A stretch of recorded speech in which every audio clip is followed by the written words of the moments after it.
بسم اللہ الرحمن الرحیم۔ السلام علیکم ورحمۃ اللہ وبرکاتہ۔ درس بخاری کا سلسلہ جاری و ساری ہے۔ آج شروع کریں گے حدیث نمبر 199 سے۔ حضرت انس رضی اللہ عنہ سے روایت ہے، نبی کریم صلی اللہ علیہ وسلم نے پانی کا برتن طلب فرمایا تو کشادہ پیالہ جس میں تھوڑا سا پانی تھا آپ کو پیش کیا گیا۔ آپ نے اس میں اپنی مقدس انگلیاں رکھ دیں۔ انس نے کہا، میں پانی کو دیکھ رہا تھا کہ آپ کی پیاری انگلیوں سے نکل رہا ہے۔ انس نے کہا، میں نے 70 سے 80 تک وضو کرنے والوں کا اندازہ لگایا تھا۔ حدیث کی تشریح۔ اس حدیث میں اگرچہ طور کا ذکر نہیں، مگر جوہری نے کہا کہ طور وہ برتن ہے جس سے پانی پیا جاتا ہے۔ کشادہ پیالہ پر بھی اس کا اطلاق ہوتا ہے۔ باب الغسل والوضوء میں حضرت انس رضی اللہ عنہ نے 80 اور اس سے زیادہ اشخاص کی روایت کی ہے اور علامات نبوت میں 300 کے قریب ذکر کیے ہیں۔ حضرت جابر بن عبداللہ رضی اللہ عنہ نے کہا، ہم 1500 ساتھی تھے، مگر ان روایات میں تضاد نہیں کیونکہ مختلف مقامات میں مختلف واقعات ہوئے ہیں۔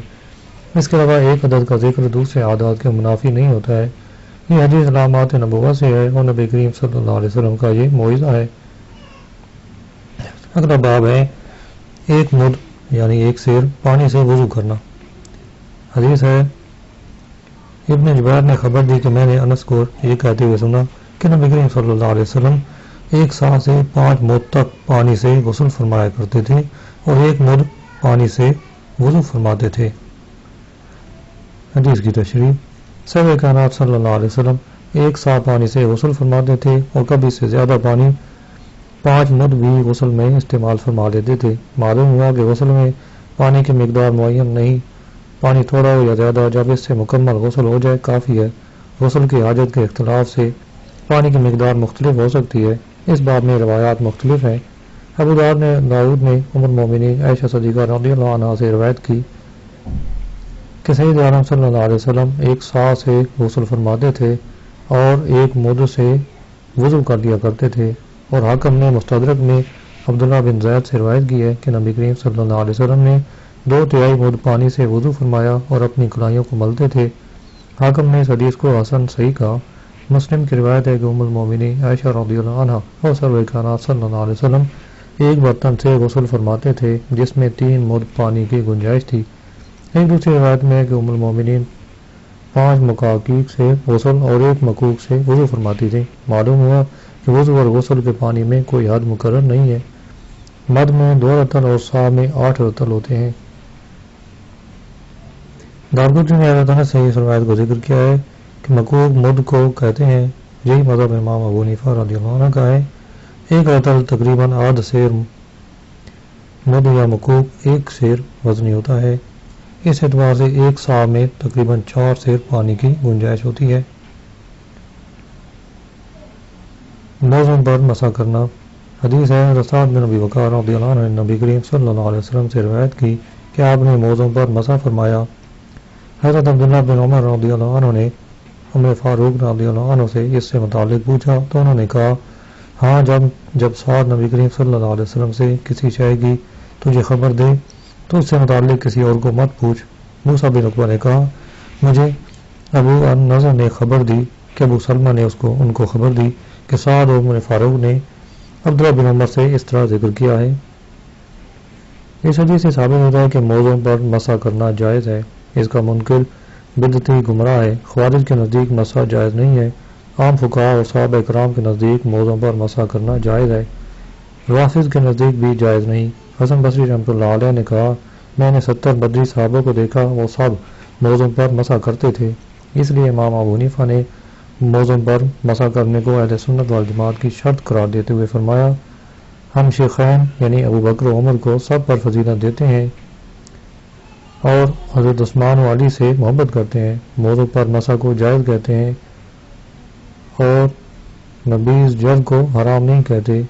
ایک روایت میں ہے کہ دوپہر کے سورج کی مثل میرے پاس موضوع پر مسح کی احادیث آئی تو میں نے مسح کے جواز کا قول کیا۔ اس کا انکار کرنا صحابہ کبار کو خطا کی طرف منسوب کرنا ہے اور یہ بدعت ہے۔ اس لیے کرخی نے کہا، جو موضوع پر مسح جائز نہ جانے مجھے اس پر کفر کا ڈر ہے۔ بعض علماء نے کہا، سورہ مائدہ کے نزول سے مسح منسوخ ہو گیا کیونکہ مائدہ مدنی ہے اور موزوں پر مسح پہلے کا مشروع ہے، مگر یہ درست نہیں، کیونکہ حضرت جریر بن عبداللہ رضی اللہ عنہ نے کہا کہ انہوں نے نبی کریم صلی اللہ علیہ وسلم کو موزوں پر مسح کرتے دیکھا، حالانکہ وہ سورہ مائدہ کے نزول کے بعد مسلمان ہوئے تھے۔ اس لیے صحابہ کرام کو جریر کی حدیث بہت پسند تھی۔ امام نووی رحمۃ اللہ علیہ نے کہا جریر کا اسلام بہت متاخر تھا، اس لیے ان کی حدیث پر عمل کیا جائے گا، اس لیے ابن عباس نے موزوں پر مسح کے عدم جواز سے رجوع کر لیا تھا۔ حضرت سعد اور ابن عمر نے موزوں پر مسح میں اختلاف کیا، جبکہ وہ سیدنا عمر فاروق رضی اللہ عنہ کے پاس اکٹھے ہوئے تو سعد بن ابی وقاص نے عبداللہ بن عمر سے کہا تم موزوں پر مسح سے انکار کرتے ہو، اپنے والد سے پوچھ لو۔ سیدنا عمر فاروق نے فرمایا ہاں موزوں پر مسح جائز ہے، اگرچہ بیت الخلاء میں جاؤ۔ موسیٰ بن عقبہ نے کہا مجھے ابو النضر نے ابو سلمہ سے اس طرح کی خبر سعد ابن عمر اور عمر فاروق سے دی۔ اگلی حدیث ہے عروہ بن مغیرہ نے اپنے باپ مغیرہ بن شعبہ رضی اللہ عنہ سے، انہوں نے رسول اللہ صلی اللہ علیہ وسلم سے روایت کی کہ آپ قضاء حاجت کے لیے باہر تشریف لے گئے اور مغیرہ پانی کا مشکیزہ لے کر آپ کے پیچھے گئے اور آپ کو پانی پیش کیا، جبکہ آپ قضاء حاجت سے فارغ ہوئے، پھر آپ نے وضو کیا اور موزوں پر مسح فرمایا۔ اگلی حدیث ہے جعفر بن عمر بن امیہ زمری سے روایت ہے کہ ان کے باپ عامر بن امیہ زمری نے ان کو خبر دی کہ انہوں نے نبی کریم صلی اللہ علیہ وسلم کو موزوں پر مسح کرتے ہوئے دیکھا ہے۔ حرب بن شداد اور عبان بن جعجع نے اس کی مطابقت کی۔ سرور کائنات صلی اللہ علیہ وسلم نے وضو کیا اور پاؤں نہ دھوئے، ان پر مسح فرمایا، جیسے کہ دوسری روایات میں مذکور ہے، کیونکہ غسل اور مسح میں اجتماع نہیں ہوتا۔ ان احادیث سے معلوم ہوتا ہے کہ بزرگوں کی خدمت ان کی اجازت کے بغیر بھی جائز ہے اور وضو میں استعانت جائز ہے۔ اگلی حدیث ہے جعفر بن عمر نے اپنے باپ عمر سے روایت کی کہ میں نبی کریم صلی اللہ علیہ وسلم کو امامہ اور موزوں پر مسح کرتے دیکھا ہے۔ محمد نے یحییٰ سے، انہوں نے ابو سلمہ سے، انہوں نے عمر سے اس کی مطابقت کی، کہا کہ میں نے نبی کریم صلی اللہ علیہ وسلم کو امامہ اور موزوں پر مسح کرتے دیکھا ہے۔ حدیث کی تشریح ابن بطال نے کہا اصیلی نے کہا ہے کہ اس حدیث میں امامہ کا ذکر کرنا اوزاعی کی غلطی ہے، کیونکہ اس کی شیبان نے یحییٰ سے روایت کی اور امامہ کو ذکر نہ کیا، اور حرب اور عبان نے اس کی مطابقت کی ہے، اور ان تینوں نے اوزاعی کی مخالفت کی ہے، لہذا جماعت کو واحد پر غلبہ دینا ضروری ہے، اور محمد کا اوزاعی کی مطابقت کرنا مرسل ہے، اس میں امامہ کا ذکر نہیں ہے۔ چنانچہ عبدالرزاق نے محمد سے، اس نے یحییٰ سے، اس نے ابو سلمہ سے، اس نے عمر سے روایت کی کہ میں نے رسول اللہ صلی اللہ علیہ وسلم کو موزوں پر مسح کرتے دیکھا ہے۔ اسی طرح مصنف عبدالرزاق میں ہے اور اس میں امامہ کا ذکر نہیں، اور ابو سلمہ کی عمر سے سماعت نہیں، اس نے عمر کے بیٹے جعفر سے سنا ہے، لہذا یہ بھی حجت قائم نہیں ہو سکتی۔ امامہ پر مسح کرنے میں علماء کا اختلاف ہے۔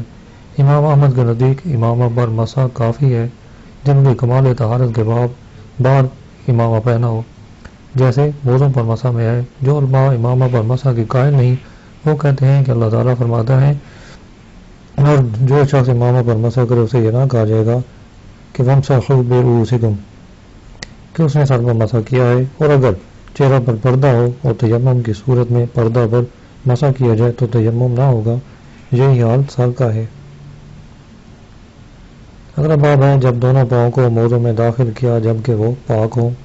حدیث ہے عروہ بن مغیرہ نے اپنے باپ مغیرہ سے روایت کی کہ میں ایک سفر میں نبی کریم صلی اللہ علیہ وسلم کے ساتھ تھا، میں نے وضو کے وقت آپ کے موزے اتارنے کا ارادہ کیا تو آپ نے فرمایا واہما داہما، ان دونوں کو چھوڑ دو۔ میں نے پاؤں کو صاف کر کے ان میں داخل کیا تھا اور ان پر مسح کیا۔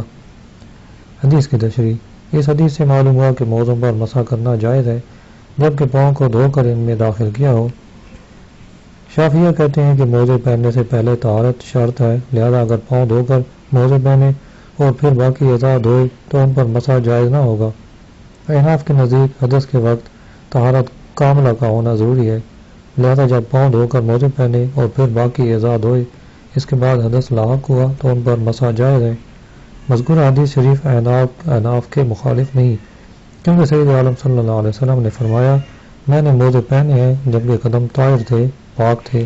معلوم ہوا کہ مسح کے جواز کے لیے طہارت شرط ہے، پہننے کے وقت طہارت ہو یا حدث کے وقت طہارت ہو، اس کو پہننے کے وقت سے مقید کرنا زائد امر ہے جو عبادت سے مفہوم نہیں۔ اس حدیث سے معلوم ہوا کہ عالم کی خدمت کرنی چاہیے اور خادم کو چاہیے کہ جس خدمت کی ضرورت ہو اس کو خود بخود پہچان لے، اس کے حکم کا منتظر نہ رہے۔ اور یہ بھی معلوم ہوا کہ اشارہ سے فہم ممکن ہے۔ اگلا باب ہے جس نے بکری کا گوشت اور ستو کھانے کے بعد وضو نہ کیا۔ ابو بکر صدیق، عمر فاروق اور عثمان غنی نے گوشت کھایا اور وضو نہ کیا۔ حدیث حضرت عبداللہ بن عباس سے روایت ہے کہ رسول اللہ صلی اللہ علیہ وسلم نے بکری کا شانہ کھایا، پھر نماز پڑھی اور وضو نہ کیا۔ اگلی حدیث ہے جعفر بن عمر بن امیہ نے خبر دی کہ ان کے باپ عمر نے ان کو خبر دی کہ ان کے باپ عمر نے کہ اس نے رسول اللہ صلی اللہ علیہ وسلم کو دیکھا جبکہ آپ بکری کے شانہ سے گوشت کاٹ کر کھا رہے تھے کہ اچانک آپ کو نماز کے لیے بلایا گیا۔ آپ نے چھری پھینکی اور نماز پڑھی اور وضو نہ فرمایا۔ ان حدیث کی تشریح باب کے ترجمہ سے امام بخاری رحمۃ اللہ علیہ کا مقصد یہ ہے کہ گوشت اور ستو کھانے کے بعد وضو نہ کرنے پر اجماع سکوتی ہے۔ ان دونوں حدیثوں سے ثابت ہوتا ہے کہ گوشت یا جس چیز کو آگ نے مس کیا ہو اس کے کھانے سے وضو نہیں جاتا اور ان کے کھانے کے بعد وضو واجب نہیں۔ یہی امام ابو حنیفہ کا مذہب ہے، اور جو بعض احادیث میں وارد ہے کہ سید عالم صلی اللہ علیہ وسلم نے فرمایا جس شے کو آگ نے متغیر کر دیا ہو اس کے کھانے کے بعد وضو کرو، وہ احادیث منسوخ ہے، کیونکہ حضرت جابر رضی اللہ عنہ سے روایت ہے کہ ان دونوں سے آخری امر یہ ہے کہ جس چیز کو آگ نے مس کیا ہو اس کے کھانے کے بعد رسول اللہ صلی اللہ علیہ وسلم نے وضو نہیں فرمایا۔ اس حدیث کو امام طحاوی، ابو داؤد، نسائی اور ابن حبان نے اپنی صحیح میں ذکر کیا ہے۔ اگلا باب ہے جس نے ستو کھا کر کلی کی اور وضو نہ کیا۔ حدیث ہے سوید بن نعمان نے خبر دی کہ وہ رسول اللہ صلی اللہ علیہ وسلم کے ساتھ خیبر کی فتح کے سال باہر گئے، حتیٰ کہ جب صحابہ پہنچے تو وہ خیبر کے قریب ایک مقام ہے، تو آپ نے عصر کی نماز پڑھی، پھر کھانے کا توشہ دان منگوایا تو صرف ستو حاضر کیے گئے اور آپ کے حکم سے بھگوئے گئے، اور رسول اللہ صلی اللہ علیہ وسلم نے کھائے اور ہم نے بھی کھائے۔ پھر آپ نماز مغرب کے لیے اٹھے اور کلی فرمائی، ہم نے بھی کلی کی، پھر آپ نے نماز پڑھی اور وضو نہ فرمایا۔ اگلی حدیث ام المومنین میمونہ رضی اللہ عنہا سے روایت ہے کہ نبی کریم صلی اللہ علیہ وسلم نے ان کے پاس شانہ کا گوشت کھایا، پھر نماز پڑھی اور وضو نہ فرمایا۔ علامہ خطابی نے اعلام میں کہا کہ ستو کھانے کے بعد وضو کیے بغیر نماز پڑھنا اس امر کی دلیل ہے کہ جس شے کو آگ نے مس کیا ہو جیسے ستو یا آگ نے پکایا ہو جیسے گوشت وغیرہ، اس سے وضو کرنے کا حکم منسوخ ہے، یا وضو کرنا مستحب ہے، یا لغوی وضو پر محمول ہے، یعنی ہاتھ دھوئے اور کلی کی۔ اگلا باب ہے کیا دودھ پی کر کلی کی جائے۔ حدیث ہے ابن عباس رضی اللہ عنہ سے روایت ہے کہ جناب رسول اللہ صلی اللہ علیہ وسلم نے دودھ پیا اور کلی کی اور فرمایا اس میں چکناہٹ ہوتی ہے۔ عقیل کی یونس اور صالح بن کیسان نے زہری سے روایت کرنے میں مطابقت کی ہے۔ سید عالم صلی اللہ علیہ وسلم دودھ پی کر کلی کرنے کا سبب یہ بیان کیا کہ دودھ میں چکناہٹ ہوتی ہے۔ جن حدیث میں کلی کرنے کا حکم ہے وہ امر استحبابی ہے، وجوبی نہیں۔ اس کے دلیل ابو داؤد کی حدیث ہے کہ نبی کریم صلی اللہ علیہ وسلم نے دودھ پیا اور کلی نہ فرمائی اور نہ ہی وضو کیا اور نماز پڑھی۔ امام شافعی رحمۃ اللہ علیہ نے حسن اسناد سے حضرت انس رضی اللہ عنہ سے روایت کی کہ نبی کریم صلی اللہ علیہ وسلم نے دودھ پیا اور کلی نہ کی اور نہ ہی وضو کیا۔ اگلا باب ہے نیند سے وضو کرنا، اور جس نے ایک دو بار اونگنے یا ایک بار جھونکا لینے سے وضو نہ کیا۔ حدیث ہے ام المومنین عائشہ صدیقہ رضی اللہ عنہا سے روایت ہے کہ رسول اللہ صلی اللہ علیہ وسلم نے فرمایا جب تم سے کوئی اونگے جبکہ وہ نماز پڑھ رہا ہو تو سو جائے حتیٰ کہ اس سے نیند جاتی رہے، کیونکہ کوئی جب نماز پڑھے حالانکہ وہ اونگ رہا ہو تو وہ معلوم نہیں کرتا کہ استغفار کر رہا ہے یا اپنے آپ کو گالی دے رہا ہے۔ یعنی جب نیند کا غلبہ ہو تو مصلی یعنی نماز پڑھنے والے کو معلوم نہیں ہوتا کہ وہ استغفار کر رہا ہے یا اپنے آپ کو گالیاں دے رہا ہے، حالانکہ وہ استغفار کی امید کرتا ہے۔ اگلی حدیث ہے حضرت انس رضی اللہ عنہ سے روایت ہے کہ نبی کریم صلی اللہ علیہ وسلم نے فرمایا جب تم سے کوئی نماز میں اونگے تو سو جائے حتیٰ کہ وہ معلوم کرے کہ کیا پڑھ رہا ہے۔ اس باب میں 3 اشیاء ہیں، نیند، اونگ اور جھونکا۔ جس نے کہا نفس نیند حدث ہے اس کے نزدیک اونگ سے وضو واجب ہو جاتا ہے، اور جس نے کہا کہ نفس نیند حدث نہیں اس کے نزدیک اونگ سے وضو واجب نہیں۔ اور جھونکا سے متعلق ابن عباس نے کہا کہ ہر نائم پر وضو واجب ہے مگر ایک آدھ جھونکے سے وضو واجب نہیں۔ امام بخاری رحمۃ اللہ علیہ نے ان تینوں کی طرف اشارہ کیا ہے۔ باب النوم سے نیند کی طرف اشارہ کیا اور ناسا اور ناسین سے اس طرف اشارہ کیا کہ ایک دو بار اونگنے سے وضو نہیں جاتا، اگر ایک پر زیادہ ہو جائے تو وضو جاتا رہتا ہے۔ تمام فقہا کا اس پر اتفاق ہے کہ قلیل نیند سے عقل زائل نہ ہو، قلیل نیند جس سے عقل زائل نہ ہو وضو کی ناقض نہیں، وضو کو توڑنے والی نہیں ہے، اور جب نماز کی حالت میں سو جائے یا نماز سے باہر رکوع سجود اور قیام و قعود جیسی حالت میں سو جائے تو وضو ناقض نہ ہوگا، اور یہ امام ابو حنیفہ رضی اللہ عنہ کا مذہب ہے۔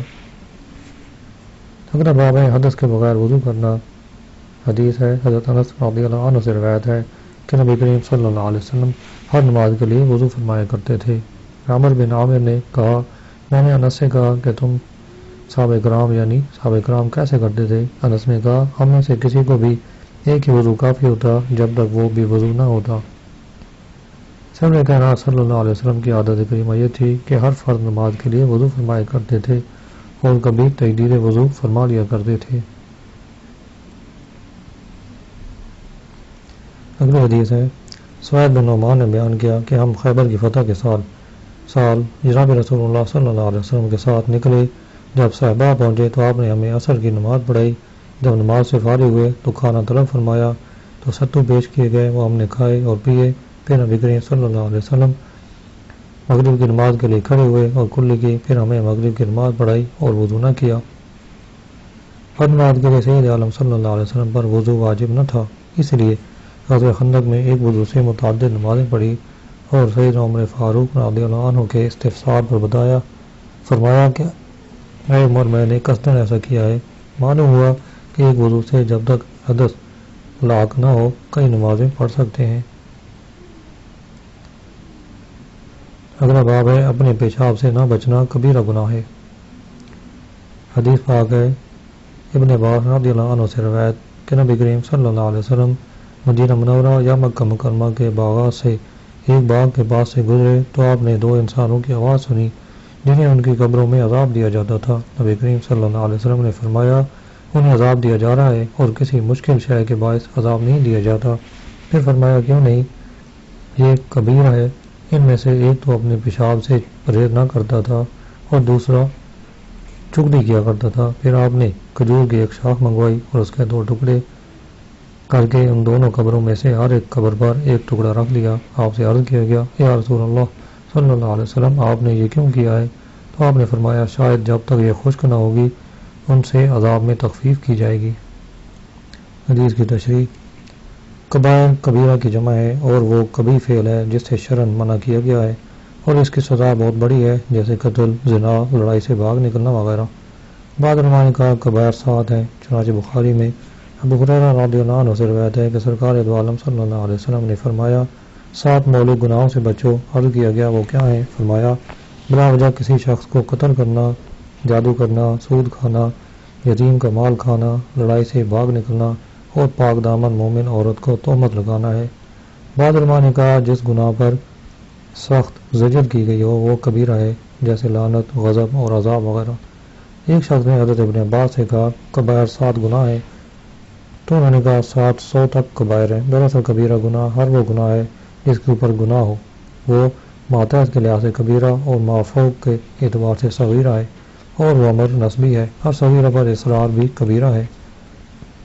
حائط وہ باغ ہے جس کے ارد گرد دیوار ہو، اور جس کے ارد گرد دیوار نہ ہو اسے بستان کہا جاتا ہے، اس کی جمع بساتین ہے۔ اس حدیث میں لفظ یستتر یعنی وہ اپنا جسم یا کپڑا پیشاب کے لگنے سے روکتا نہیں تھا۔ ابن عساکر کی روایت میں لا یستبری ہے، اس کا معنی برات طلب کرنا ہے۔ مسلم اور ابو داؤد کی روایت میں لا یستنزہ ہے، اس کا معنی ہے دور کرنا۔ ایک روایت میں لا یستنفر استنطار سے ہے اور وہ طلب نصر ہے۔ ایک روایت میں لا ینتر، اس کا معنی قوت سے جذب ہونا ہے۔ نمیمہ کا معنی ہے کسی کا کلام کرنا جس سے اسے اذیت پہنچے، یہ بہت بڑا گناہ ہے۔ جریدتن کھجور کی شاخ ہے جس پر پتے نہ ہوں۔ فرمایا ما یعذبان فی کبیر، اس حدیث سے واضح ہے کہ قبر میں عذاب ہے۔ کبیر یعنی ان قبروں قبر والوں کو کسی بڑے گناہ کے باعث عذاب نہیں دیا جاتا جس سے ان کا بچنا مشکل ہو، کیونکہ پیشاب کرتے وقت اسے بچنا اور چغلی ترک کرنا کوئی مشکل امر نہیں ہے۔ اس کا یہ مقصد نہیں کہ وہ شریعت میں کبیر نہیں ہے۔ سرور کائنات صلی اللہ علیہ وسلم نے دونوں قبروں پر کھجور کی شاخ کے ٹکڑے رکھ کر فرمایا کہ اللہ تعالیٰ اس کے خشک ہوتے تک ان کے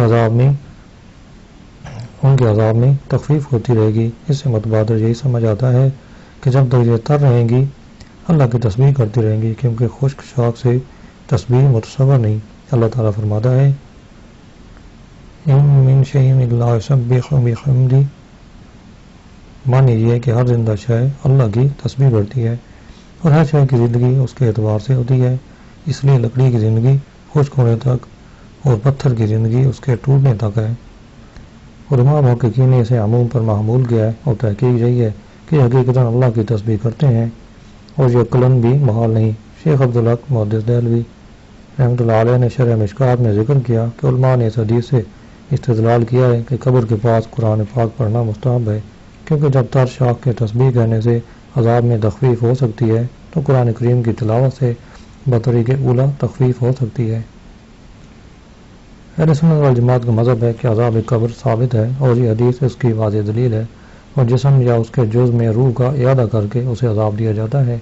نیز اس حدیث سے معلوم ہوتا ہے کہ تمام پیشاب پلید ہیں، البتہ امام ابو حنیفہ رضی اللہ عنہ اور ان کے تلامذہ کے نزدیک درہم کی مقدار معاف ہے، کیونکہ اس میں مشقت ہے۔ اللہ تعالیٰ عمل کرنے کی توفیق عطا فرمائے۔ وما علینا الا البلاغ المبین۔